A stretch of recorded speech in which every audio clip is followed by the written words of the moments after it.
Elle ne portera plus l'écharpe tricolore. Dans son futur ex-bureau, Monique Brochot, la maire socialiste sortante, est sonnée. Je suis, oui, complètement abasourdie et j'ai l'impression de vivre un cauchemar. Devant le bâtiment, le nouveau maire, 32 ans, prof de français et d'histoire géo en lycée professionnel, reçoit les conseils de ses administrés. Vous arrivez à nettoyer bien la mer, parce qu'il y en a, ils vont mettre, même malgré que vous êtes avec eux, ils vont mettre le bâton dans les roues.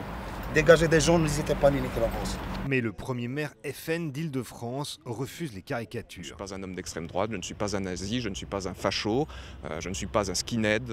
Et je suis persuadé, cher monsieur, pour répondre à votre question, qu'un certain nombre de musulmans, et peut-être en grand nombre, ont voté pour moi. Dans le quartier musulman des Merisiers, rares sont les commerçants qui ont voté, mais plusieurs assurent n'avoir aucun a priori sur leur nouveau maire. Le Front National, il va travailler. J'aimerais bien, même pour la loi et tout ça, qu'il soit bien serré. J'aimerais bien qu'il y aura un peu de loi ici, au moins pour être tranquille. La sécurité, quoi.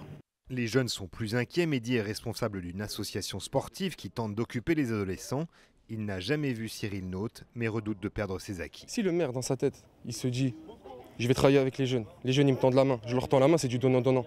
Nous, on nous tend la main, il n'y a pas de problème, moi, j'accepte toutes les mains qu'on me tend, je les accepte. Après, maintenant, c'est le Front National qui est passé. Là, je ne vous garantis pas que les acquis qu'on avait, qu'on les aura encore. Cyril Naute prendra ses fonctions la semaine prochaine, mais plusieurs fonctionnaires municipaux en désaccord avec la ligne politique du Front National hésiteraient à démissionner.